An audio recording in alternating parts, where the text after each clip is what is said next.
Moi, je ne sais pas si c'est fortuit, mais il m'a semblé percevoir une certaine cohérence et continuité entre le sujet de ce matin et celui que nous désirons traiter ce soir, pourtant très différents l'un de l'autre. Continuité parce que, au fond, notre frère Roger Lieby nous a mis en place le décor dans lequel nos épisodes de ce soir vont en quelque sorte se dérouler, puisqu'il nous a conduits jusqu'au début de l'Évangile, au terme de ces 400 années de silence, après que le dernier prophète eut parlé. Je dois dire que ce sujet de ce soir, il ne me semble pas se prêter à une présentation magistrale du genre de celle qui a présidé au sujet d'hier soir. On m'entend pas ? Ah, pardon. Il ne semble pas non plus se prêter à un exercice d'érudition comme celui dont nous avons été gratifiés ce matin. Mais que nos frères se rassurent, je n'ai pas retenu seulement cela de leur part, ni la présentation magistrale, ni l'érudition. J'en ai retenu, comme je crois nous tous, beaucoup aussi d'édification. Alors le sujet de ce soir, je crois qu'il nous invite à beaucoup plus de simplicité, pardonnez-moi.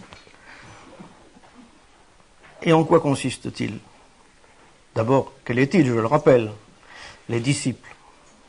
Eh bien, peut-être à mettre nos pas dans ceux de ces hommes qui nous ont devancés de 2000 ans, à la suite du Seigneur, derrière lequel nous sommes, nous aussi, à notre tour, avec les mêmes infirmités, nous en avons dit un mot dans le cantique, et les mêmes difficultés à écouter et à mettre en pratique ce que le Maître nous dit. En effet, le sens du mot disciple, c'est celui de suivre l'enseignement d'un maître. Dans notre langage courant, il me semble que le mot disciple, discipline, évoque davantage à nos esprits une sorte d'exigence contraignante assortie de sanctions, quelque chose un peu dans le genre de la loi dont nous avons parlé hier, alors que étymologiquement, ce mot parle de pédagogie, d'apprentissage. Et le disciple, c'est celui qui apprend. Et c'est celui qui fait l'objet de la pédagogie du maître. Et en fait, ce qui vaut, ce n'est pas tant le disciple que le maître lui-même. Et vous comprenez bien que je veux dire que ce qui va nous occuper essentiellement ce soir, au-delà de ces disciples qui ont été l'objet de tous les soins du Seigneur Jésus, c'est le Seigneur Jésus lui-même. Parce que les temps ont changé, les hommes ne sont plus, mais lui, il demeure le même pour nous, le même sauveur, le même berger, le même Seigneur, le même Maître. Alors, dès le début de son ministère, nous voyons que le Seigneur s'est mêlé à la foule, en particulier au Jourdain, lors du baptême de Jean, ne cherchant pas à s'y distinguer, tout au contraire. Il est venu dans notre monde, dans notre condition humaine, et il s'y est en quelque sorte investi. Beaucoup l'ont suivi, sans doute pour certains par curiosité, d'autres par intérêt, peut-être même en recherchant leur propre intérêt, en espérant en tirer quelques profits, peut-être pour d'autres motifs encore, quelques-uns quand même parce que sans doute se dégageait-il de cette personne divine qui avait revêtu cette forme humaine, cette condition humaine, quelque chose qui attirait, qui produisait sur ceux qui le regardaient une attirance. Alors il y avait donc des disciples. Et dans toute cette foule qui le suivait de disciples, le Seigneur a désiré en appeler un certain nombre. Il en a appelé une fois 70 pour une mission très particulière dont nous ne parlerons pas, car notre sujet c'est les 12 disciples. Et il en a choisi tout particulièrement 12. Pourquoi ce chiffre déjà? C'est un chiffre qui, nous le savons, dans la parole est fréquent. Il y avait les 12 tribus, il y avait les 12 pains sur la table de proposition, il y avait les 12 pierres sur le pectoral du sacrificateur, il y avait eu les 12 pierres sorties du Jourdain élevées sur la rive de Gilgal et inversement. Il y a les 12 portes de la cité, les 12 fondements de la Jérusalem céleste. Enfin, on peut multiplier les exemples. C'est un chiffre qui, en général, nous parle de ce qui correspond au peuple de Dieu.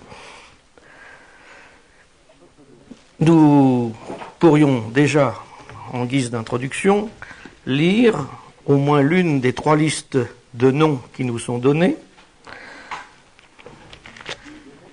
Alors, nous avons 3 listes de disciples. D'abord en Matthieu 10, dans les versets 1 à 5. Puis nous en avons une seconde dans l'évangile de Marc,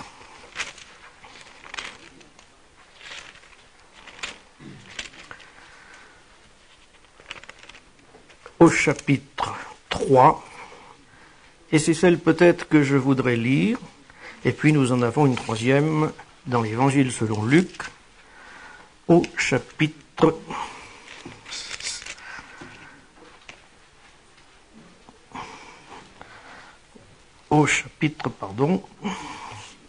j'ai le papier sous les yeux, 6, versets 12 à 16.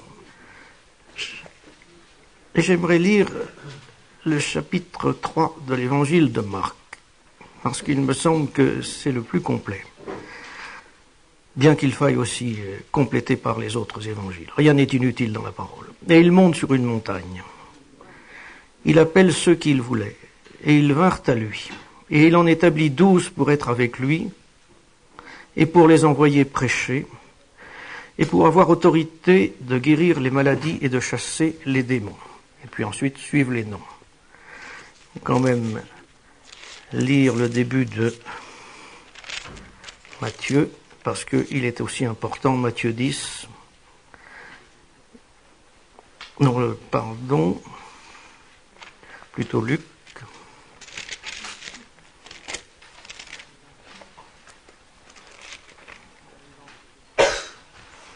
Or, il arriva en ces jours-là qu'il s'en alla sur une montagne pour prier. Et il passa toute la nuit à prier Dieu. Et quand le jour fut venu, il appela ses disciples. Et en ayant choisi 12 d'entre eux, lesquels il nomma aussi apôtres. Et puis suivent la liste. 2 passages dont je relève, c'est très saillant. D'abord, le Seigneur a passé, nous l'avons lu, toute la nuit à prier pour choisir ses disciples. C'était un choix d'une extrême importance pour lui. Nous aurons l'occasion d'en dire quelque chose. Il le rappellera à ses disciples. « Ce n'est pas vous qui m'avez choisi, leur dira-t-il dans ses dernières paroles de la chambre haute, mais c'est moi. » Il choisit souverainement. C'est lui qui appelle. Et je peux dire, et je suis sûr que chacun ici, je l'espère, peut le dire aussi pour lui, grâce te soit rendue, Seigneur. Tu n'as pas attendu que je vienne à toi et que je te choisisse toi. C'est toi qui m'as choisi. Lorsque nous avons des choix à faire, les faisons-nous aussi soigneusement et consacrons-nous à la prière le temps nécessaire. Marc, il est vrai, n'en fait pas état de la prière. Marc, c'est l'évangile du service. Le choix des disciples est inséré entre 2 épisodes d'action. Et je ne veux pas dire que ça ne laisse pas de place à la prière, mais peut-être que Marc, suivant son style qui est le sien, a jugé bon de ne pas faire cette mention. Et c'est pourquoi nous nous plaisons à lire le verset de Luc, où il nous est dit que le Seigneur a longuement prié. Dans Luc, on sait qu'on trouve souvent le Seigneur en prière. 7 fois, 10 fois, même si l'on ne recherche pas absolument chaque fois qu'il soit dit « et le Seigneur priait » ou « il priait ». Mais je ne m'arrête pas sur cet aspect. Pourquoi les a-t-il choisis avec tant de soin? Nous l'avons vu en l'évangile de Marc, plus particulièrement 3 motifs, 3 objectifs. Pour être avec lui, pour les envoyer prêcher et pour avoir autorité sur les démons et guérir les malades. Je ne sais pas si nous aurions mis les choses dans cet ordre. Peut-être pensons-nous que ce qu'il fallait privilégier, c'était avant toute chose l'action. Non, ce n'est pas faire, c'est être. Être avec lui. Voilà le secret de tout service. Et c'est vrai, il y a 2000 ans, c'était vrai il y a 2000 ans, et c'est vrai en l'an 2000, de la même façon. Si nous voulons nous engager au service du Seigneur, quel qu'il soit, que ce soit un service missionnaire ou un service peut-être plus caché, ce qu'il nous faut avant toute chose, c'est de vivre avec le Seigneur, d'avoir appris à le connaître. Comment pourrions-nous le faire connaître aux autres si nous ne le connaissions pas nous-mêmes? Pour être avec lui. C'est peut-être plus encore cela que le Seigneur exprimait. Il y a là l'expression de son amour. Il voulait les siens pour lui. Il les voulait avec lui, pour les former pour lui. Et ensuite, nous voyons pour prêcher, oui, pour annoncer l'Évangile. Et à nous aussi, nous sommes appelés à être ses témoins jusqu'au bout de la terre, à prêcher l'Évangile, comme il l'a demandé à ses disciples à la fin de son ministère. Il nous le demande aussi à nous. Et nous sommes donc appelés à être des témoins, à être des messagers de la grâce que le Seigneur nous a donné de goûter et que nous pouvons, dans cette mesure-là et dans cette mesure seulement, apporter aux autres. Puis il leur donne aussi autorité. Il ne nous envoie pas avec nos propres ressources. Il nous donne un bagage. Il leur confère une autorité.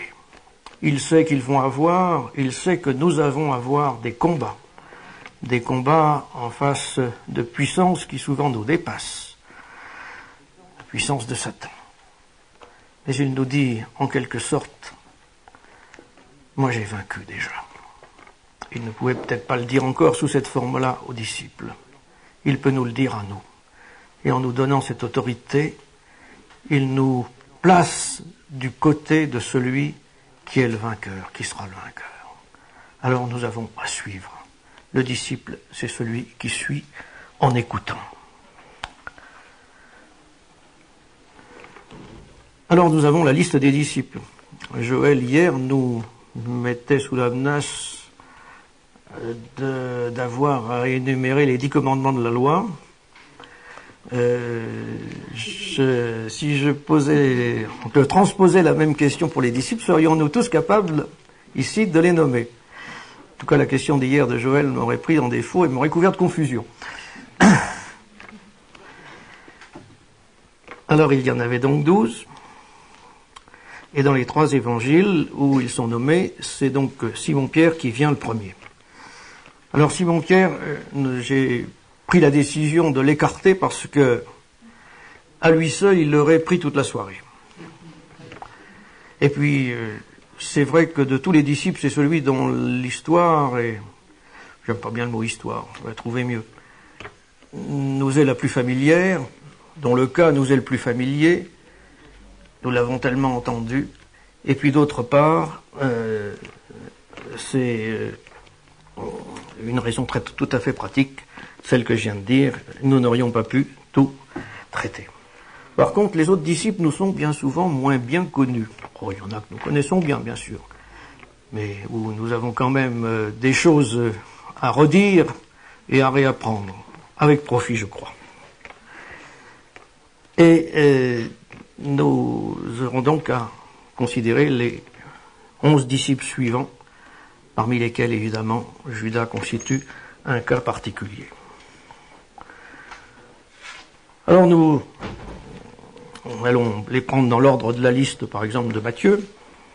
Ce que nous aurons à observer, mais ce que nous pouvons déjà aussi au plan de ces généralités mentionner, c'est que au fur et à mesure que nous découvrirons un peu leur identité, nous serons sans doute frappés par la grande diversité des origines sociales, culturelles, professionnelles, des caractères aussi et des personnalités de chacun d'eux. Je ne vais pas m'étendre, on le verra au fur et à mesure. Déjà ce matin, on avait cité la présence d'un zélote quasi-terroriste à côté d'un publicain ou à côté d'autres disciples. Eh bien, il y a effectivement dans cette collectivité, dans cette micro-société, il y a dans ce microcosme une grande diversité. N'est-elle pas un peu à l'image de ce qu'est maintenant le corps de Christ auquel nous appartenons, qui nous est présenté dans cette diversité, mais en même temps dans cette complémentarité, notamment en 1 Corinthiens 12. Le Seigneur a choisi les siens avec soin. Il ne les a peut-être pas choisis avec des critères qui auraient été les nôtres, mais il les a choisis justement en les prenant divers pour les unir ensemble par le ciment de son amour. Et c'est ce que nous allons voir. Alors le premier disciple, c'est donc André. Bon, je ne sais pas si vous avez regardé, mais il y a dans les listes de Matthieu, Marc et Jean des différences. Et je le fais remarquer à propos d'André en particulier parce que André n'est pas, par exemple, à la même place dans les 3 évangiles synoptiques. André est mentionné en même temps que son frère Pierre dans 2 des 3, mais dans l'autre, il est mentionné un peu plus loin avec Philippe. D'ailleurs, les listes de Matthieu et de Luc sont 2 par 2, celle de Marc est plus individualiste en somme, parce qu'il y a des « et » entre chaque nom. Alors on peut dire pourquoi, est-ce que c'est quelque chose de fortuit? Mais non, bien sûr. Dans la parole, il n'y a pas de choses fortuites, tout est inspiré par l'esprit et il n'y a pas non plus d'incohérence. En fait, c'est qu'il y a une logique dans chacun des 2 ordres. Et je le dis précisément à propos d'André. C'est que on peut considérer André avec les liens de parenté qui étaient les siens vis-à-vis de son frère Pierre, mais comme on va le voir aussi, André, on va le trouver très souvent, et beaucoup plus souvent qu'avec Pierre, on va le trouver très souvent avec Philippe. Alors il y a dans un cas une cohérence de parenté, et dans l'autre cas, il y a une cohérence de service, et c'est assez naturel d'ailleurs que cette deuxième cohérence se trouve au niveau de l'évangile de Marc, qui précisément est l'évangile qui nous parle du service. Et là encore, nous touchons non pas une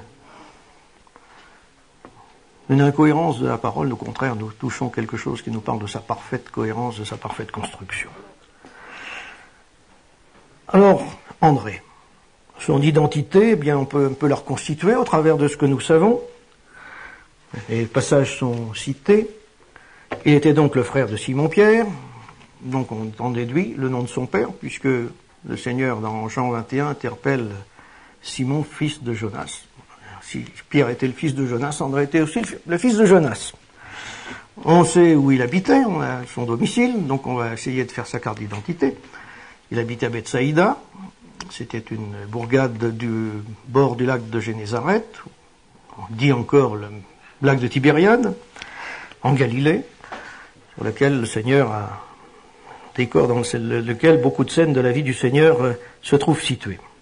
Et puis on connaît son métier, il était pêcheur. Alors on dit, on a une carte d'identité, son nom, c'est son domicile, son métier. Voilà, on sait un peu qui il est. Alors j'ai retenu 5 passages où nous trouvons quelque chose concernant André. D'abord, Jean 1, versets 35 à 46, on ne peut pas faire les lectures de tous les passages, chacun voudra bien s'y reporter si sa mémoire est un peu défaillante. ce sont quand même des passages qui nous sont familiers. Le premier passage, c'est donc l'appel. La scène se situe au bord du Jourdain. Alors j'ai déjà évoqué cette scène. Le Seigneur y est là, au milieu de cette foule dans laquelle il se mêle. Peu d'œil aurait pu le distinguer. Il y a quand même deux voix qui s'élèvent. Il y a la voix du Père, qui ne nous est pas mentionnée dans ce passage de Jean 1, mais dans d'autres scènes. Celui-ci est mon Fils bien-aimé, en qui j'ai trouvé mon plaisir. Et puis, la voix de Jean-Baptiste, ici, que nous entendons, la voix de Dieu et la voix d'un homme. Voilà l'agneau de Dieu qui ôte le péché du monde. Et alors, sans doute André a-t-il eu son attention appelée, il regarde, il voit Jésus qui marche, et il a envie de le suivre. Et il laisse Jean, qui d'ailleurs ne cherche pas à le retenir. En général, quand on a des collaborateurs dans ce monde, on cherche plutôt à les retenir qu'à les laisser fuir, sauf quand ils sont inefficaces. Et en l'occurrence, donc André s'en va. Avec un autre disciple qui ne nous est pas nommé. Ils avaient des besoins. Et le Seigneur les discerne, ces besoins. Puisqu'il leur pose une question qui les sonde. Que cherchez-vous? Ça n'est pas encore le qui cherches-tu que l'on retrouvera à la fin de l'Évangile, au chapitre 1. Mais voilà, d'une façon plus ou moins confuse, les hommes ont conscience qu'ils ont des besoins. Besoins qui ne sont pas, auxquels le monde, tout ce qui s'y trouve ne peut répondre. Alors, voilà, que cherchez-vous? Que cherches-tu? Que cherchez-vous? Et puis, à peine la question posée, le Seigneur les invite, parce qu'il a la clé de la question qu'il leur a posée. Oh, il ne les contraint pas. C'est pas de la contrainte. C'est une invitation d'amour. Venez, voyez. On est au-delà, nous est-il dit, c'était la 10e heure. On est au-delà de la 9e. La 9e heure, c'est l'heure à laquelle retentira, puisque c'est encore un futur à ce moment-là. Le cri de la croix s'est accompli. Tout est accompli maintenant. Et le Seigneur peut, sur la base de son œuvre accomplie, appeler ses disciples, appeler un André, appeler maintenant, et moi et vous, et chacun de nous, à venir après lui, à venir, à voir et à demeurer. On retrouve la même pensée que déjà nous avons mentionnée. C'est pas faire tout de suite, c'est d'abord être avec lui, c'est d'abord demeurer avec lui, c'est boire à la source, pour pouvoir ensuite transmettre cette eau à ceux qui nous entourent. Alors André a donc trouvé la réponse à cette question que le Seigneur avait posée à sa place. Que cherches-tu? Et que fait-il? Il va chercher son frère Pierre.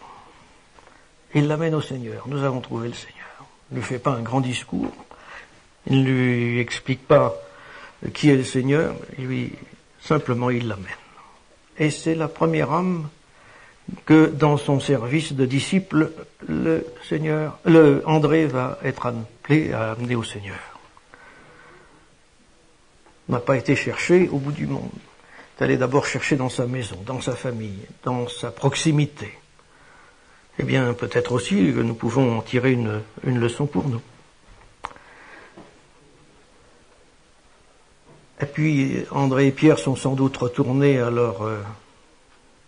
dans leur village, à leur travail, puisqu'on ne voit pas qu'à ce moment-là, ils aient immédiatement suivi le Seigneur. On voit qu'au contraire, en Marc 1, le Seigneur va les retrouver sans doute quelques jours après, au bord précisément du lac de Tibériade, en train de pêcher, et là il va les appeler. Et après moi, je vous ferai pêcheurs d'hommes.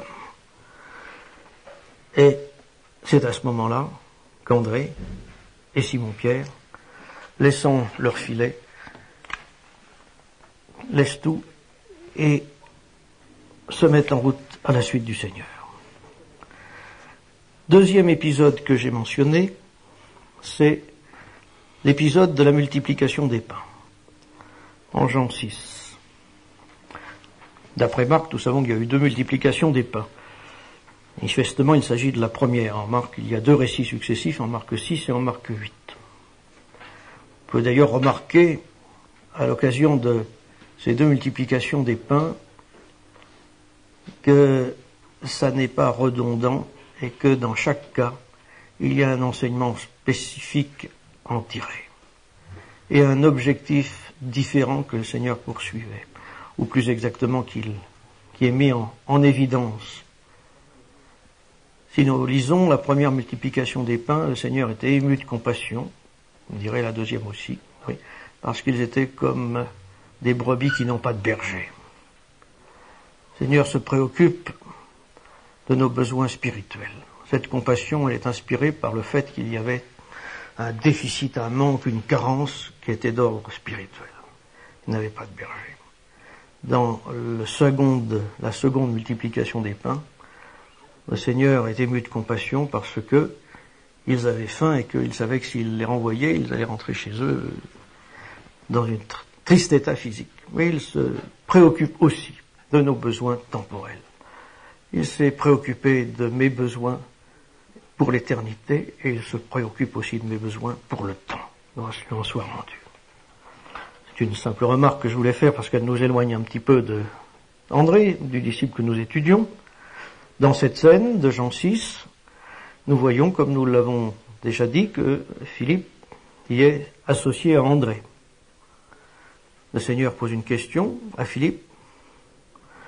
Qu'est-ce que nous pourrions faire pour nourrir cette foule? Et André s'abandonne dans un calcul très rationnel, certes, mais qui débouche sur le constat de l'impossibilité. Et puis André intervient. Alors je ne veux pas dire qu'il ne faille jamais rien calculer. Au contraire, d'ailleurs, l'Évangile nous dit qu'avant de construire une tour, il est bon de calculer la dépense. Mais d'un autre côté, la foi aussi, ce qui paraît impossible à l'homme paraît toujours possible à la foi. Et il y a là un équilibre à trouver. Et alors André vient, en quelque sorte, il fait intervenir le deuxième terme. C'est la foi. Un petit garçon. Et voilà encore quelqu'un qui l'amène vers Jésus. André est un conducteur d'âme, il a amené Pierre, maintenant il amène le petit garçon, Seigneur, avec ce qu'il a, 5 poissons, 2 pains, ça paraît tellement dérisoire, qu'est-ce qu'on va bien pouvoir en faire? Puis on sait la suite. On sait la suite, que le Seigneur a pu nourrir toute la foule et qu'il en est resté largement de reste. Donc, pour résumer un petit peu cette scène, on pourrait dire que nous faisons souvent des additions. Puis le Seigneur, il fait des multiplications.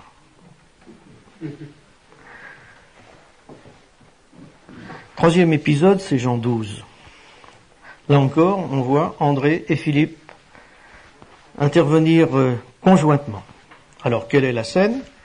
Il y a des Grecs qui viennent trouver Philippe, qui lui disent, poussés sans doute par une certaine curiosité, enfin, ne leur faisons pas de procès d'intention, c'est déjà fait, on me dirait c'est trop tard. Et il désirait voir le Seigneur, et donc il s'adresse à Philippe. Alors Philippe est bien embarrassé, c'était des païens, et lui était juif, qu'allait-il faire, que devait-il faire, et il ne sait pas. Alors il va consulter André, il va le chercher, et il va chercher son aide. Et je trouve que là nous avons un très bel exemple de l'aide mutuelle que peuvent s'apporter 2 frères. Et dans le service, ça n'est pas pour rien que les disciples ont souvent été ainsi amenés à travailler 2 par 2. Qu'est-ce que l'on peut dire? C'est qu'André, auquel Philippe s'est adressé, ne va pas parler beaucoup aux Grecs. Et il ne commence même pas par leur parler du Seigneur. André ne parle pas du Seigneur aux Grecs, il va parler des Grecs au Seigneur. C'est aussi une belle leçon pour nous. Parce que quand nous nous trouvons placés en face d'un cas qui nous dépasse, Et quelquefois, un incrédule placé sur notre chemin, nous avons bien essayé de lui annoncer l'évangile et puis nous sentons bien que nous nous heurtons à un mur, que nous allons à l'échec. Alors que faire? Redoubler d'efforts, d'arguments, de dialectique?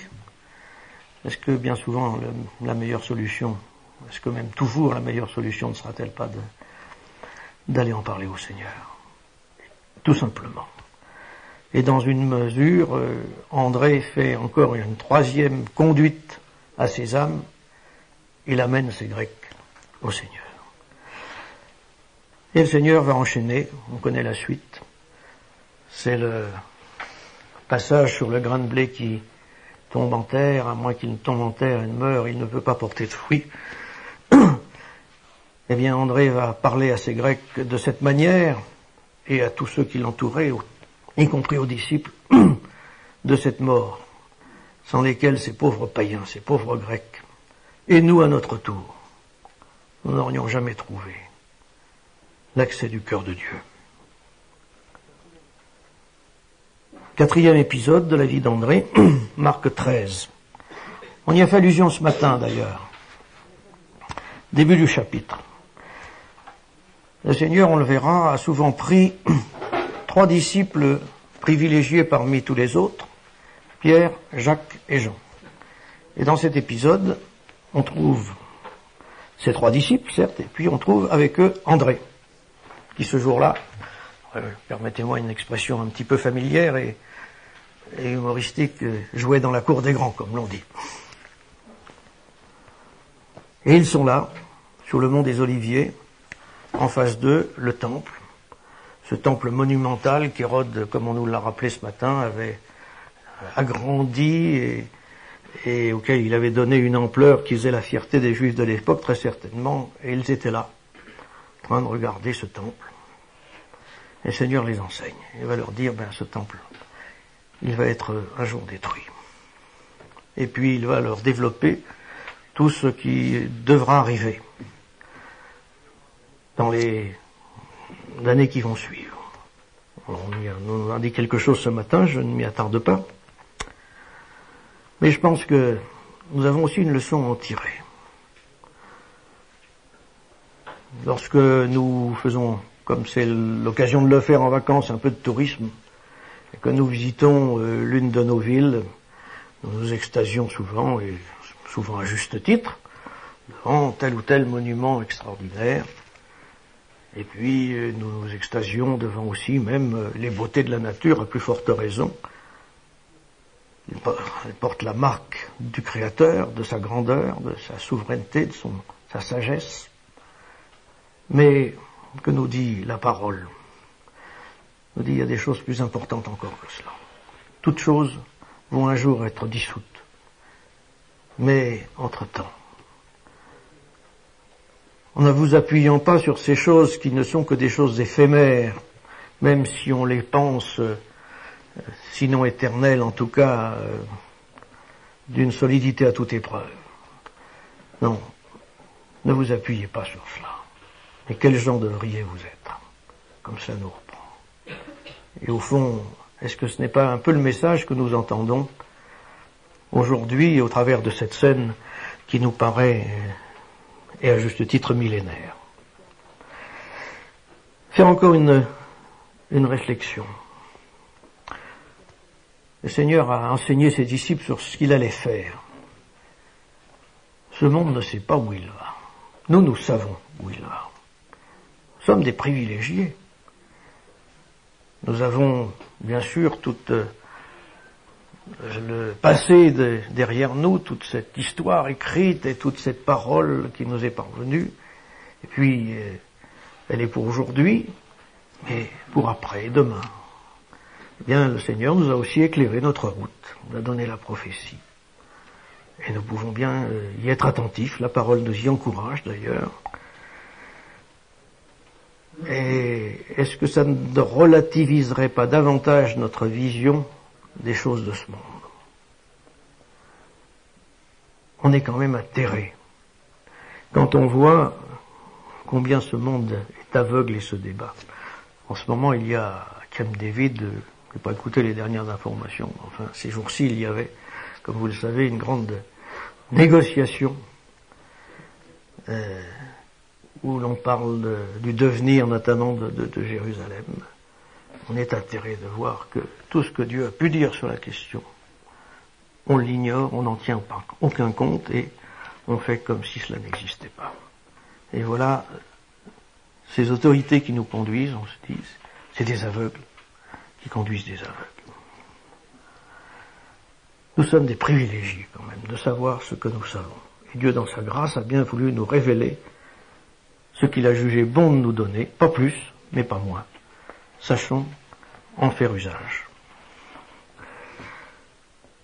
J'en ai presque fini avec André, parce que nous ne le trouvons plus dans la parole, si ce n'est, encore une fois, dans la chambre haute, à Jérusalem, avant la Pentecôte, avec les disciples réunis.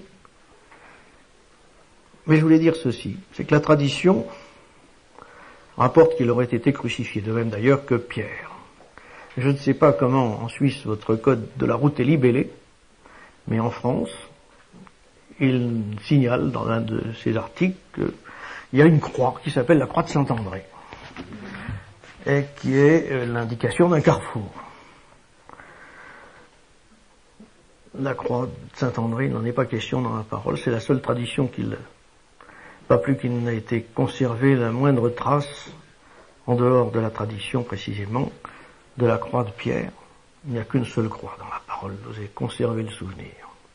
Je pense que si ces deux disciples ont fini comme martyrs, c'est quelque chose d'extrêmement beau. Mais si nous avions conservé, s'il avait été conservé trace de ce martyr, peut-être en aurions-nous fait comme des idoles.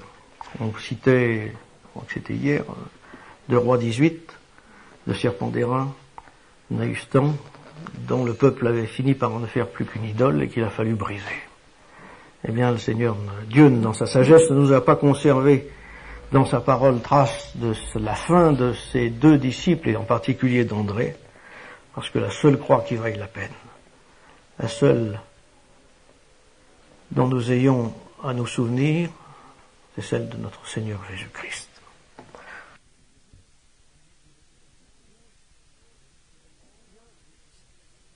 Bien, est-ce qu'on peut reprendre avec le second disciple, donc Jacques.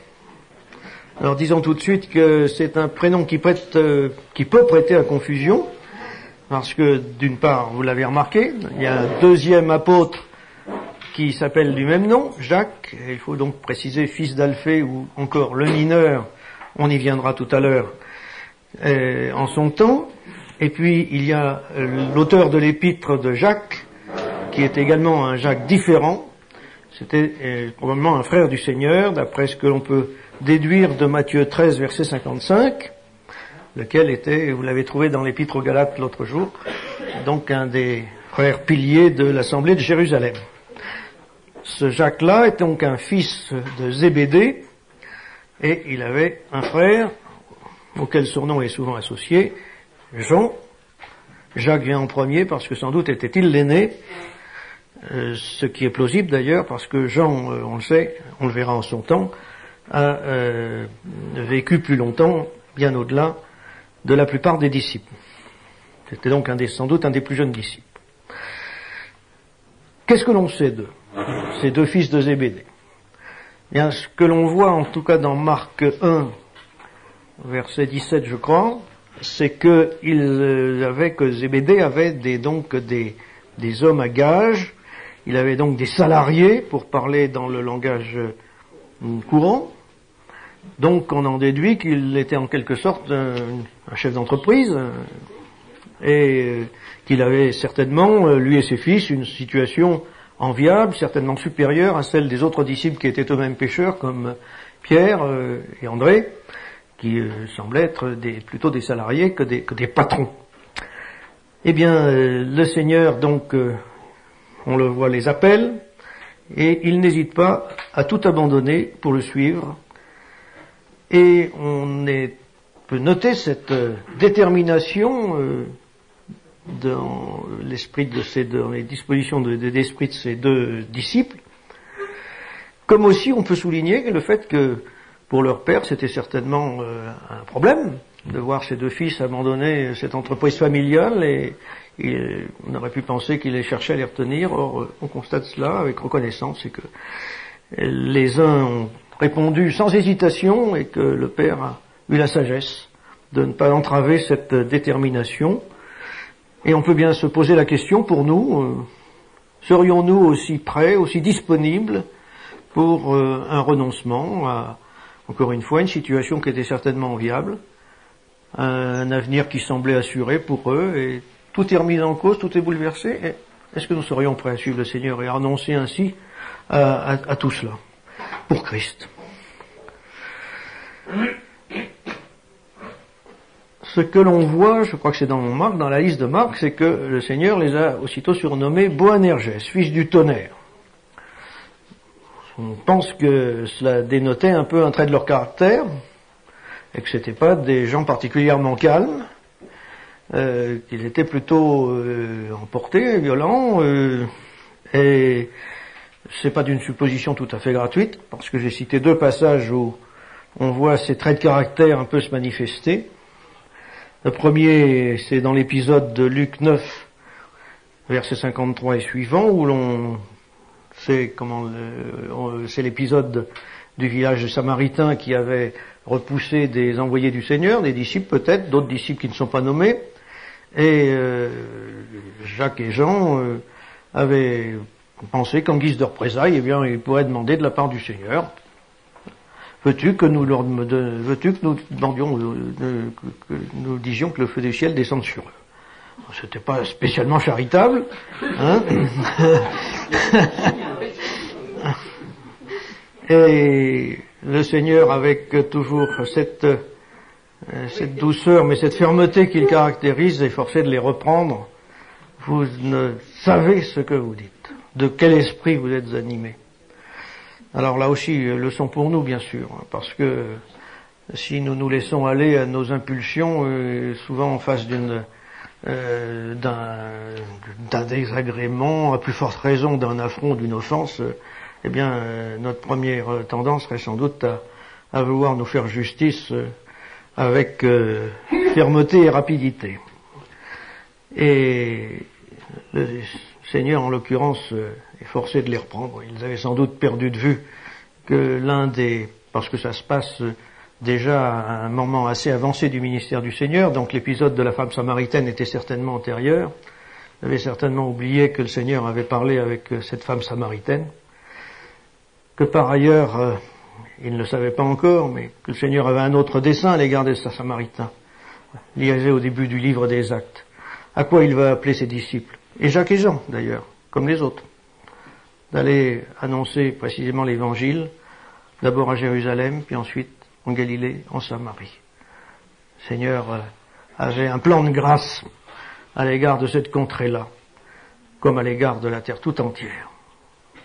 Ça ne veut pas dire que son jugement ne s'exercera pas un jour, mais d'une part, c'est son affaire à lui, en son temps, il est patient, Dieu est patient, et ne nous arrogeons pas ce qui est de sa prérogative à lui et à lui seul. Ne cherchons pas à nous faire justice nous-mêmes, ni même à faire justice aux autres, à sa place. C'est une leçon que l'on peut certainement retenir. Et puis, j'ai cité un deuxième épisode où l'on voit les traits de caractère peu aimables de ces deux disciples. C'est en Marc 10, verset 35, lorsque les deux disciples en question demandent donc au Seigneur la faveur d'être assis dans le royaume, l'un à sa droite, l'un à sa gauche. C'était quand même une sérieuse dose de prétention. C'était aussi une bonne dose d'égoïsme, parce que les places en question, il n'y en avait pas pour les autres, hein, il n'y en avait pas deux. Eh bien, est-ce que c'est pas aussi des traits de nos caractères naturels, de nos cœurs naturels, cela, hein? Et est-ce que nous n'avons pas à mettre souvent une sourdine pour qu'il ne se manifeste pas trop brutalement. Et on voit que les autres disciples s'indignent. T'es mal placé pour le faire. Parce que le débat, ils vont le reprendre en cœur, si je puis dire. Et quand? Le soir où le Seigneur a institué la scène. La nuit où il allait être livré. Eh bien, ils se disputaient entre eux pour savoir qui serait le plus grand. Et le débat, il n'est pas clos. Je crois que génération après génération, nous l'avons repris, et nous à notre compte aussi. Savoir qui sera le plus grand. Est-ce qu'au contraire, nous n'avons pas à nous souvenir à ce à quoi la parole nous invite? Estimer notre frère supérieur à nous-mêmes. C'est l'une des ressources, l'une des manières de conserver, de garder l'unité de l'esprit, nous dit l'Épître aux Éphésiens. Ne pas vouloir nous placer plus haut que nos frères. C'est la troisième leçon que nous avons à retirer. Alors ensuite, je voulais aborder 4 circonstances où Jacques est associé aux 2 autres disciples déjà cités, Jean et Pierre. Les 3 disciples en quelque sorte privilégiés. On les trouve à 4 reprises associés. On a déjà trouvé une d'entre elles, où il y avait en plus d'ailleurs André, c'est en Marc 13, devant le spectacle du temple. Mais les 3 occasions où l'on trouve ces 3 disciples, Jacques, qui nous intéresse plus particulièrement, Jean et Pierre ensemble, c'est à la résurrection de la fille de Jaïrus, épisode qui nous est relaté dans les 3 évangiles synoptiques en Matthieu 9, Marc 5 et Luc 8. Ensuite, la deuxième occasion, nous la connaissons bien, c'est sur la montagne de la Transfiguration, rapportée également par les 3 évangiles synoptiques, Matthieu 17, Marc 9, Luc 9. Donc on a dit Marc 13, l'épisode du temple, où André s'est ajouté aux 3 disciples en question, et enfin à Gethsémanée, où l'on voit d'après Matthieu 26 et Marc 14, que ces 3 disciples avaient été appelés par le Seigneur à le suivre d'un peu plus près que les autres, pendant qu'ils s'éloigneraient d'eux d'un jet de pierre. Et c'est là la 4e leçon que je voulais dégager de ces différents épisodes. J'ai dit que ces disciples étaient des privilégiés. Mais nous, est-ce que nous ne sommes pas des privilégiés? Est-ce que nous ne sommes pas des bienheureux? Nous qui connaissons la puissance du Seigneur Jésus en vie éternelle. La puissance de vie du Seigneur. Nous qui savons qu'il est maintenant glorieux dans le ciel, où il est allé nous préparer des places, où il veut nous avoir avec lui. Nous qui pouvons nous laisser enseigner par lui, comme les disciples devant le temple, et nous laisser enseigner en particulier de l'avenir de ce monde et de notre avenir à nous. Et enfin, par-dessus toute chose, et comme nous le faisons dimanche après dimanche, sommes-nous pas des privilégiés que de pouvoir nous souvenir de ses souffrances et de sa mort, de Gethsémanée, de Golgotha, de ces 2 lieux qui seront sans doute dans la mémoire de tous les saints pendant toute l'éternité. Seul souvenir qu'ils emporteront sans doute de cette terre. Puis il y a une 5e leçon qu'on peut tirer de la vie de Jacques. Alors là, il faut nous projeter un peu plus loin dans le livre des Actes, en Acte 12. On l'a dit aussi ce matin, je crois, on l'a rappelé. Ce disciple a été donc le premier martyr. Il a été décapité par Hérode, qui aurait bien voulu en faire autant pour Pierre. Et il lui a donc été fait l'honneur d'être un martyr, mais quel honneur, à quel prix. Et est-ce que ce n'est pas aussi l'un des privilèges qui est le nôtre, non pas de mourir en martyr? Je pense que nous n'en aurions sans doute pas la capacité là. Mais enfin, mais en tout cas d'être des témoins, tout simplement, puisque martyr et témoin, c'est le même mot, ça a le même sens, d'être témoin pour notre Seigneur Jésus. Et à défaut de lui donner notre vie, de lui offrir, comme nous le chantons dans l'un de nos cantiques, nos jours, nos biens, nos corps et nos cœurs. Alors je poursuis avec le troisième disciple qui est Jean, dont nous avons déjà dit beaucoup de choses en même temps que nous avons parlé de Jacques, et je ne vais pas y revenir. Mais en ce qui concerne Jean, je voulais surtout relever les passages où il nous est présenté, où il se présente lui-même comme le disciple que Jésus aimait. C'est un titre que Jean lui-même se donne à 5 reprises dans son évangile. Alors les versets sont cités. Jean 13, verset 23, Jean 19, verset 26, Jean 20, verset 2, Jean 21, verset 7 d'une part et verset 20 d'autre part. Quel beau titre. Le disciple que Jésus aimait. Celui-là, nous pouvons le prendre. Sûr que l'amour du Seigneur nous est acquis. Nous savons que Pierre avait pris plutôt l'inverse de la formule. Il se voulait être celui qui aimait le Seigneur plus que les autres ne le faisaient. D'ailleurs, le Seigneur va toucher du doigt, mettre son doigt sur cette plaie lorsqu'il lui demandera « Simon, m'aimes-tu plus que ne font ceux-ci » N'inversons pas les termes. Glorifions-nous de l'amour dont le Seigneur nous aime. Réjouissons-nous de cet amour et glorifions-nous même, que ce soit notre titre de gloire. Mais ne nous glorifions pas de l'amour que nous avons pour le Seigneur. Nous irions au-devant d'expériences aussi amères que celles que Pierre a connues. Le disciple que Jésus aimait, mais je vous ai dit tout à l'heure, c'était un Boanerges, un fils du tonnerre. Il n'était pas très aimable, ce disciple-là. Oui, c'est vrai. C'est vrai que le Seigneur n'a pas aimé que des gens aimables, loin s'en faut. Et Jean sera le premier à dire que le Seigneur nous l'aimons parce que lui nous a aimés le premier. Alors, dans chacune de ces circonstances, dans quelle situation trouvons-nous Jean, on peut les résumer très rapidement. Et pas évidemment méditer chacune de ces scènes. En Jean 13, nous le savons bien, c'est au moment de la scène. Jean est à l'écoute du cœur du Seigneur. Et cela lui donne l'intelligence, la capacité de comprendre ce que les autres voulaient savoir et qu'il était le mieux placé pour connaître, pour en obtenir la révélation.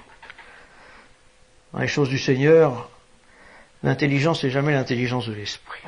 C'est toujours l'intelligence d'abord du cœur. L'amour rend intelligent. Je fais une digression. C'est une position enviable de mettre notre tête sur la poitrine du Seigneur, d'écouter battre son cœur pour nous. Nous avons une scène symétrique, si je puis dire. Elle est donnée dans le Cantique des Cantiques, tout au début. Des formes un peu poétiques, mais au début du Cantique, c'est la bien-aimée qui dit que son bien-aimé va pouvoir passer la nuit pendant que son bien-aimé est à... Lisons le passage pour le citer convenablement. Cantique des Cantiques.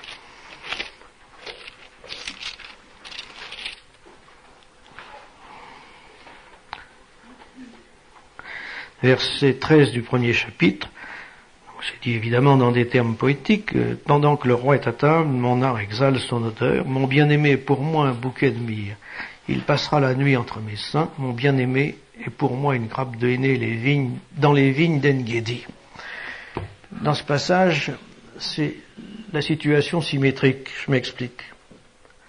Ce n'est plus le disciple qui met sa tête sur la poitrine du Seigneur, c'est le Seigneur qui vient mettre son oreille sur notre cœur, sur le cœur de sa bien-aimée. Qu'est-ce qu'il entend? Nous, quand nous mettons notre oreille sur la poitrine du Seigneur, nous entendons son cœur battre à la même cadence. Et toujours, c'est l'amour qui résonne dans nos oreilles. Et quand il met son oreille sur notre poitrine, qu'entend-il? Est-ce que notre cœur bat toujours au même rythme pour lui?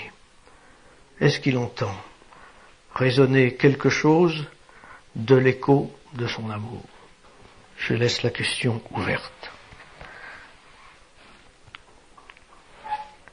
Je voudrais faire aussi une digression avant d'aborder le passage suivant, Jean 19, au pied de la croix. Il y a un passage intéressant. Dans Jean 18, versets 15 à 18. C'est Jean, le disciple que Jésus aimait, l'auteur de l'Évangile, qui raconte cet épisode. Et il est le seul à le raconter. Et c'est beau qu'il le raconte.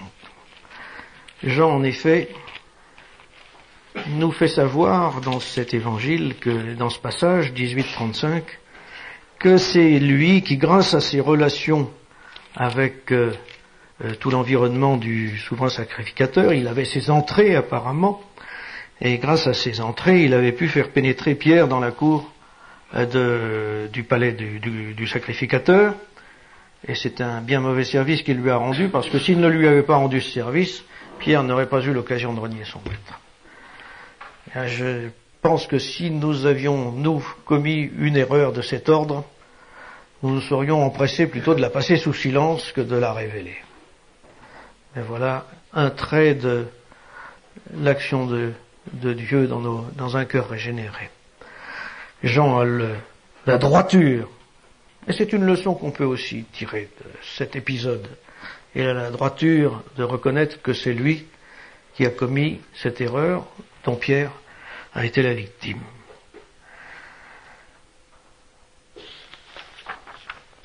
Alors, Jean 19, c'est la scène de la croix, au pied de la croix de Jésus. Oh oui, il n'y en avait pas beaucoup qui étaient présents. Des moqueurs, oui, mais des siens. Ils se comptent sur les doigts de la main.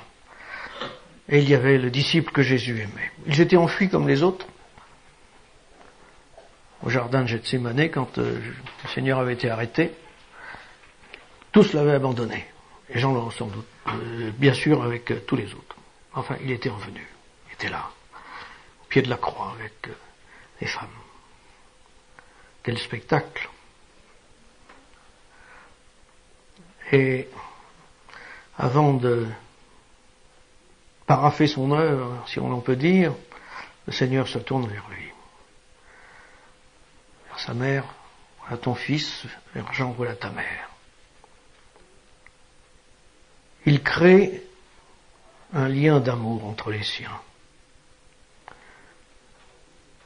À la chambre haute, il leur avait dit, et nous aurons l'occasion de revoir ce passage, bien sûr, qui nous a déjà occupés, que ce commandement nouveau qu'il leur donnait, c'est qu'il y ait de l'amour entre eux. Eh bien, il crée une relation. Il crée des liens de communion. C'est à la croix du Seigneur que se tissent nos liens de communion les uns avec les autres. C'est pas sur la base de nos affinités, de nos sympathies personnelles, de notre adhésion à des principes ou à ceci ou à cela.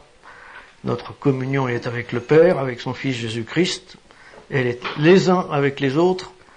N'inversons pas le sens du mouvement.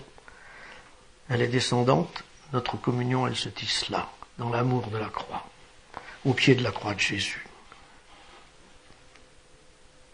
Et puis Jean a été le témoin, et il rend témoignage dans son épître, puisqu'il est aussi l'auteur des 3 épîtres et du livre de l'Apocalypse.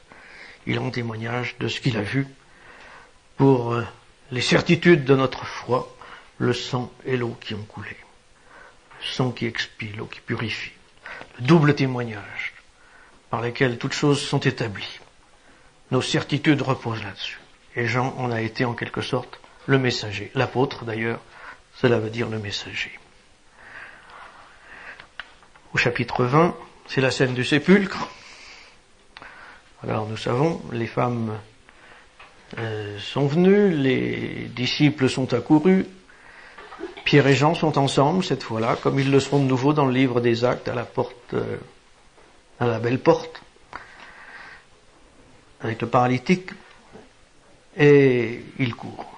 Jean court plus vite, sans doute parce qu'il était plus jeune, je l'ai déjà dit, peut-être aussi parce que Pierre avait un certain poids sur le cœur qui l'empêchait peut-être de courir aussi vite qu'il l'aurait fait en d'autres circonstances. Enfin, il arrive au sépulcre, il constate, ils repartent, ils ne sont pas restés. Marie de Magdala est restée. Mais ils ont malgré tout été les témoins de cette scène extraordinaire. Jean 21, le disciple que Jésus aimait encore. Dans le travail quotidien, le travail a repris. Il y a eu la scène des dimanches, du premier dimanche, du second dimanche, et puis là, ils sont maintenant, c'est lundi, c'est mardi, le travail a repris, ils sont partis pêcher. Et puis, le disciple que Jésus aimait, c'est lui qui reconnaît le Seigneur. Et puis au verset 20, ce n'est plus dans le travail, c'est, on pourrait dire, dans le chemin. Il marchait avec le Seigneur, Pierre était là. Pierre sortait de son entretien avec le Seigneur, restauré. Il se voit confier un service. C'était bien le dernier auquel nous aurions confié la mission que le Seigneur lui a confiée, paître ses brebis alors qu'il venait de le renier. Et puis, Pierre interroge le Seigneur, là, en voyant que Jean est là, le disciple que Jésus aimait, qui suivait, et celui-ci, là, que lui adviendra-t-il? Oh, Seigneur, nous connaissons sa réponse, que t'importe. Oh, il y a des leçons à en tirer de cette réponse. Nous avons tellement tendance à regarder notre frère de droite, notre frère de gauche, notre frère de devant, notre frère de derrière, que nous savons plus exactement lequel sur les pieds de qui ne pas marcher, et puis nous perdons de vue l'essentiel. Nous perdons de vue que c'est le Seigneur que nous avons à suivre. Que le chemin il est plus simple et plus rectiligne que je ne le décrivais à l'instant. Et puis il y a cette réponse que fait le Seigneur qui peut laisser un peu perplexe. Si je veux qu'il demeure jusqu'à ce que je vienne, que t'importe. Alors, on s'est quelquefois demandé ce que ça voulait dire. Alors, bien sûr, une explication a été avancée. C'est que Jean a été le disciple qui a été le plus loin de tous les apôtres, sans doute parce qu'il était plus jeune que les autres, peut-être aussi parce qu'il a vécu plus vieux. Mais on sait que ses écrits sont parmi les derniers de la parole, et en particulier l'Apocalypse, qui donne la révélation des événements à venir et qui se termine sur cette vision du retour du Seigneur. Et c'est c'est pour cette raison que le Seigneur a fait cette réponse que Pierre n'a pas dû certainement comprendre dans toute sa portée. Alors effectivement, Jean, on retrouve encore dans le livre de l'Apocalypse, on le retrouve en particulier au premier chapitre. Un dimanche, on a parlé hier du dimanche de la journée dominicale. Ça dit bien ce que ça veut dire, la journée du Seigneur, du Maître. Alors, si c'est la journée du Maître, je pense que les disciples sont concernés. Alors, que vont-ils en faire? Ben là, Jean n'a pas eu à se poser le problème. Le Seigneur ne lui a pas demandé de se déplacer, c'est lui qui est venu pour le voir. Et c'est beau de voir que des dizaines d'années après, le Seigneur aimait toujours son disciple. Et il a compassion sans doute de sa solitude, de son âge avancé. Et c'est lui qui vient et qui se manifeste à lui dans cette journée de dimanche. Oui, il y a des fois, sans que nous ayons à attendre d'être aussi âgés que Jean l'était, on s'était peut-être pas bien réveillé ce dimanche matin-là et on est venu un petit peu comme des automates au culte. Et puis, en sortant, on s'est dit, Seigneur, c'est toi qui es venu à moi. Merci. Alors, Jean donc, le Seigneur apparaît à Jean. Il est là, glorieux. Il l'avait déjà vu sur la montagne dans sa gloire, mais là, il y a des attributs supplémentaires. Chacun pourra le lire plus en détail. Et le Seigneur est là. Que lui dit-il? Une parole que Jean avait déjà entendue des années auparavant. Ne crains point, n'ayez point de peur, c'est moi. C'est le dernier de la parole, et on a dit qu'il y en avait, je crois, 360 ou, je sais pas, je les ai pas comptés, mais qu'il y en avait pour tous les jours. Ne crains point. Il apparaît sous les attributs du juge, mais c'est pas pour toi. Moi, je suis mort pour toi. Tu as l'abri. Ne crains point. La mort, je l'ai vaincue. Peut-être que la perspective d'un départ prochain se dressait devant les yeux du disciple. Et le Seigneur lui en fait entendre aussi cette voix. Oh, il sait ce qu'il faut nous dire à chacun, à chaque âge.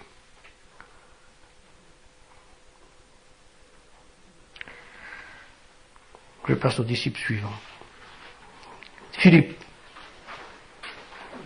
On me l'a fait remarquer, Evelyne, c'est un nom grec qui veut dire ami des chevaux.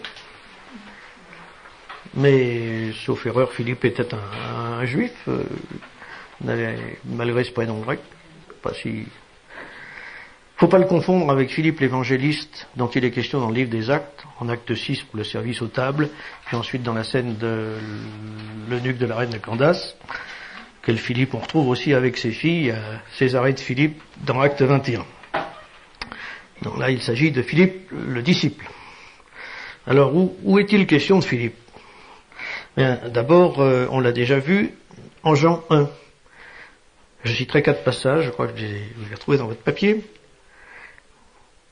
Qu'est-ce que le Seigneur dit à Philippe? Il dit, suis-moi.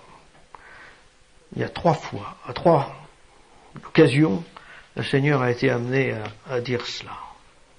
Il le dit à Philippe ici. Puis il le dit, nous savons bien, à Pierre, nous le disions d'ailleurs à l'instant, à la fin de l'évangile, toi, suis-moi. Et puis il le dit aussi à une troisième personne. C'est le jeune homme riche, en Matthieu 19. Solennel, le troisième, qui était pourtant animé de bonnes intentions, et que le Seigneur avait trouvé sympathique, il l'avait aimé. Il n'a pas eu le courage de répondre oui. Philippe a répondu oui, Pierre a répondu oui. Philippe, c'était le début de sa course. Pierre, c'était déjà beaucoup plus avancé dans le chemin. Et il y avait comme un nouveau départ à reprendre après ce qui s'était passé. 3, suis-moi. Le Seigneur nous appelle, nous aussi, à le suivre. Qu'allons-nous répondre? Puis Philippe appelle Nathanaël. C'est le début de l'évangile de Jean, chapitre que nous avons déjà vu à propos d'André. Alors Nathanaël est d'abord incrédule, et devant cette incrédulité, on aurait pu s'attendre à ce que Philippe insiste, essaye de se faire plus convaincant. Et... donc qu'est-ce qu'il lui dit? Il dit, viens et vois. Là, il y a une leçon aussi que nous pouvons tirer. On l'a déjà d'ailleurs effleuré, si ce n'est dégagé d'un cas précédent. Mais c'est que souvent nous nous embarrassons dans des messages compliqués. Et puis la meilleure des évangélisations, c'est souvent la plus courte. Viens et vois. Et il l'amène au Seigneur. Alors, on a l'épisode de Jean 6, de la multiplication des pains, où l'on retrouve Philippe avec André. Je n'en dis pas plus, on en avait déjà largement parlé pour André. Jean 12, là aussi, Philippe est de nouveau avec André, à propos des Grecs. Et ces 2 disciples s'entraident pour faire face à cette demande qui les embarrasse, qui les prend de court, et finalement ils amènent les Grecs au Seigneur. Je n'en dis pas plus puisque nous l'avions déjà considéré. Puis en Jean 14, dans ces dernières paroles du Seigneur, qui sont d'ailleurs un dialogue, où le Seigneur accepte de se faire interrompre, de se faire questionner, répond. Alors Philippe lui dit, mais montre-nous le Père. Le Seigneur est forcé quand même de prendre un ton un peu de reproche, d'un reproche peiné. Que de fois nous avons dû peiner le cœur de notre Seigneur bien-aimé. Je suis depuis si longtemps avec toi et tu ne m'as pas connu, Philippe. Un air de dire, mais Et il ne lui dit pas. Mais c'est comme ça que je recevrai en tout cas. Tu es le mauvais élève de la classe. T'as pas compris les leçons. Il te faut les répéter tant de fois, aussi souvent, aussi longtemps. Eh bien, je vais te leur dire. Que de fois nous aurons certainement, en termes, encore une fois, familiers et plaisants, si vous voulez me le permettre, fatiguer le Seigneur. En étant des mauvais élèves, des mauvais disciples, peu intelligents. Un autre disciple, Barthélemy. Alors Barthélemy, on le trouve dans la liste des disciples, dans les 3 listes, et puis on le retrouve également en acte 1, dans la liste des disciples réunis dans la chambre haute à Jérusalem, mais je n'ai pas trouvé un autre passage où il soit question de lui, où il soit mêlé directement à une scène de l'évangile, du ministère du Seigneur. Alors, on peut s'interroger, alors, mais pourquoi le Seigneur avait-il appelé comme disciple? Pour être un simple figurant? Est-ce qu'il avait prié toute la nuit pour tous les autres et pas pour Barthélemy? Bon, il y a certainement aussi une leçon à en tirer. C'est que on peut être un chrétien discret, c'est pas pour ça qu'on est un moins bon témoin. On peut ne pas faire parler de soi, on peut ne pas parler sans faire de bruit, on peut aussi être un disciple du Seigneur. C'est un encouragement pour ceux qui, peut-être, n'ont pas reçu de dons particuliers, qui, en tout cas, à faire valoir. Ils ont un service, ils ont leur rôle à jouer, mais c'est un rôle muet, c'est un rôle qui a son prix pour le cœur du Seigneur. C'est ça qui importe. Il est peut-être pas valorisant, il n'est pas spectaculaire, mais il a son prix. C'est peut-être la leçon que nous apprend Barthélemy, tout simplement, pour notre encouragement, encore une fois. Une personne. Je ne me souviens plus sur quel argument a été donné à ce sujet-là. On peut trouver peut-être au chapitre 21 de Jean, peut-être, où Nathanaël est mentionné parmi des disciples qui étaient ensemble, et 2 autres de ces disciples, donc Nathanaël étant mentionné. Ah, voilà. C'est l'argument qui peut... Oui, je l'avais perdu de vue, c'est ça, oui. Oui, c'est ça, je l'avais perdu de vue, mais c'est bien ça. Donc, verset 2 de 21 de Jean.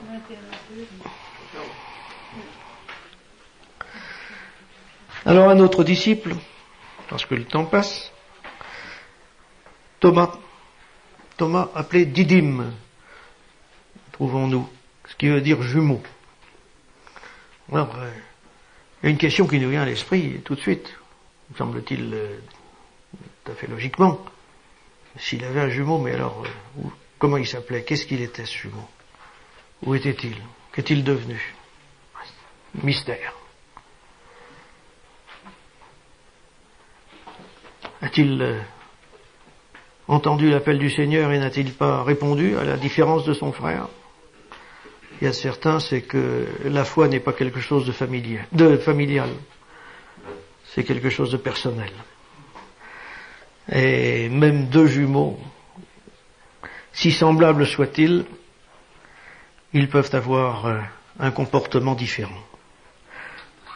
Alors là encore, j'ai relevé les passages où on trouve mention de ce disciple, dans Jean 11, versets 8 à 16, c'est donc à l'occasion de la mort de Lazare, et dans ce passage, Thomas dit, mais bon, suivons-le, même si je me souviens plus exactement. Alors, voyons voir. Alors, Thomas donc, appelé Didyme, dit à ses condisciples, allons-y nous aussi, afin que nous mourions avec lui. Pensant que, il courait un péril en allant à la rencontre vers Lazare. On peut dire que c'est un beau côté de Thomas. Parce que ça dénote quand même un certain courage, un certain... un peu de la même nature que Paul qui disait dans son discours aux Éphésiens, je ne tiens pas ma vie pour précieuse pourvu que j'achève le service la course que le Seigneur m'a donnée. Et cela donc dénotait de sa part quand même beaucoup d'abnégation. C'est quand même une leçon pour nous. Qu'en est-il de nous? Est-ce que nous le ferions? Alors évidemment, c'est peut-être un cas de figure qui ne s'est pas souvent présenté à nous, mais dans beaucoup de pays, suivre le Seigneur, affirmer sa foi, afficher sa foi, c'est dans les pays musulmans, pour des jeunes en particulier convertis, c'est quelquefois mettre leur vie même en péril. Eh bien, il y en a qui ont ce courage. Cela nous parle. Et puis là, les fois suivantes où l'on trouve Thomas, elles sont moins brillantes, hélas. C'est peut-être une leçon aussi qu'on peut dégager. Est-ce que, dans sa grâce, le Seigneur n'a pas voulu mettre en avant d'abord ce qu'il y avait de bon chez Thomas avant de nous parler de ce qu'il y avait de moins bon? Nous avons tellement tendance à faire le contraire. Quand nous regardons nos frères, nos sœurs, ah tiens, il y a ça, c'est terrible. Hein? Et puis, au contraire, le Seigneur nous apprend une démarche inverse. Quand il s'adresse à chacune de ces 7 églises de l'Apocalypse, des 7 assemblées, il y a un trait commun à toutes. Il peut avoir des reproches à faire, et quelquefois des reproches sévères, et toujours il commence par dire ce qui est bon.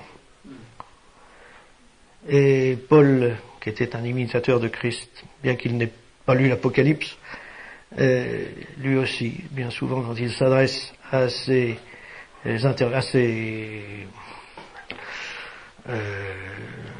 interlocuteurs, le mot me manque, mais peu importe, vous me comprenez, à ses correspondants, à ses destinataires, voilà.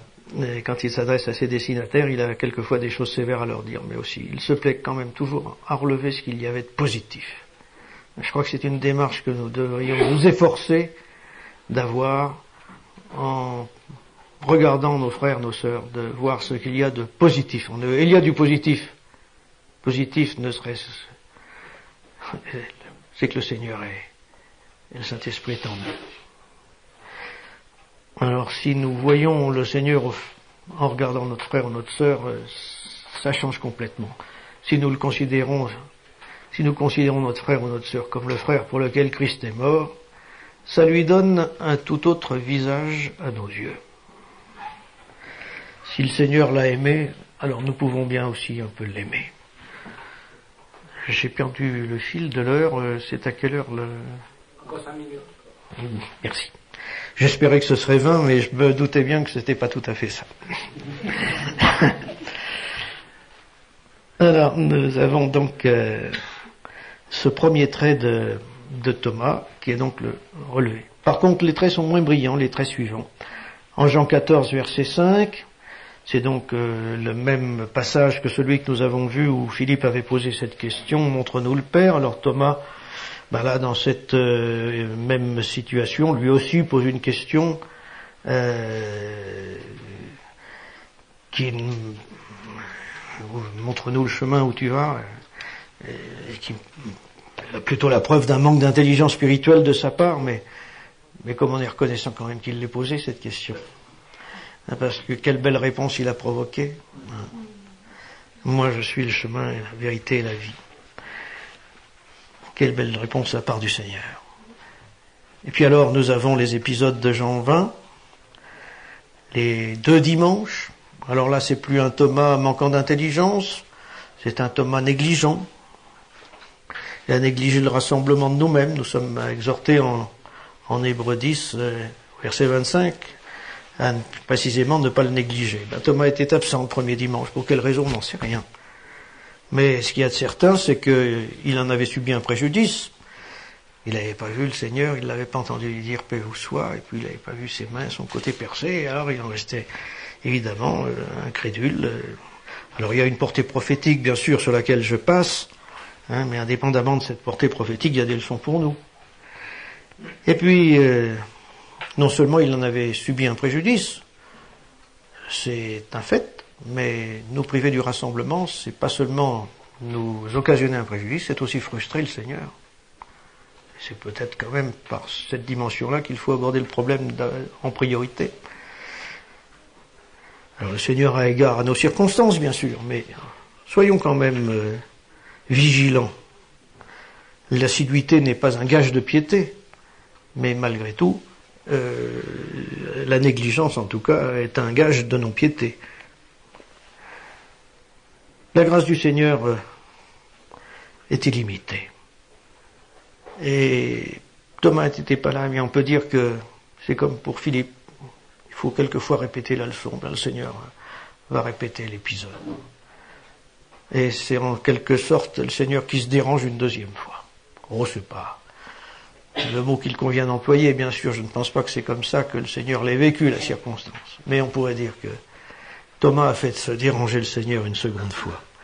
Est-ce que ça ne nous arrive pas, nous aussi, pas seulement à propos de l'assiduité à une réunion, mais d'une façon générale de forcer le Seigneur à nous répéter ou à refaire plusieurs fois la même leçon. Mais d'un autre côté aussi, pour terminer sur une note quand même positive, et on l'a soulevé, on l'a évoqué ce matin, je crois, je finis par mélanger hier et ce matin, mais je crois que c'était ce matin, peu importe. Quelle belle réponse fait Thomas. Quand le Seigneur lui a fait toucher de nouveau, mettre ses doigts dans les trous des clous et dans le côté percé, alors quel élan de son cœur, mon Seigneur et mon Dieu. Je crois que dans ce chapitre 20, on a deux exemples d'adoration exprimés en la façon la plus lapidaire qui soit. La première, c'est Marie de Magdala. Quand le Seigneur se fait connaître à elle et qu'elle le reconnaît, au sépulcre, c'est un peu avant. Rabboni, mon Seigneur. Et c'est un mot qui est vite prononcé, mais comme le Seigneur a dû le goûter, ce mot-là. Rabboni. Et puis, quand Thomas a enfin sorti de son incrédulité, s'est tourné vers le Seigneur, mon Seigneur et mon Dieu. C'est pas beaucoup plus long. Mais comme le Seigneur aussi a dû apprécier.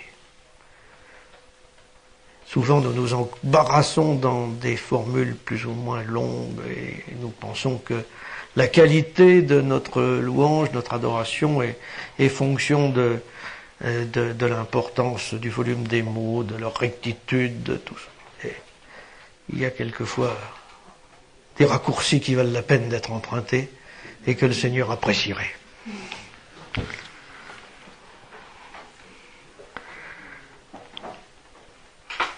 Et puis, il y a encore un passage où on retrouve Thomas au quotidien, Jean 21, passage que nous avions déjà également considéré.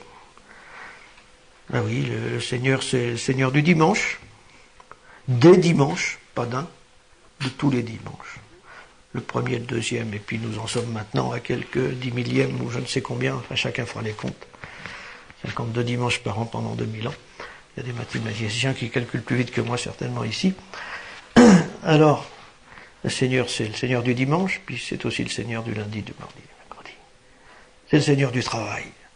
Et c'est le Seigneur qui nous a promis d'être avec nous quand nous sommes rassemblés 2 ou 3 autour de lui, mais aussi d'être avec nous tous les jours, jusqu'à la consommation du siècle.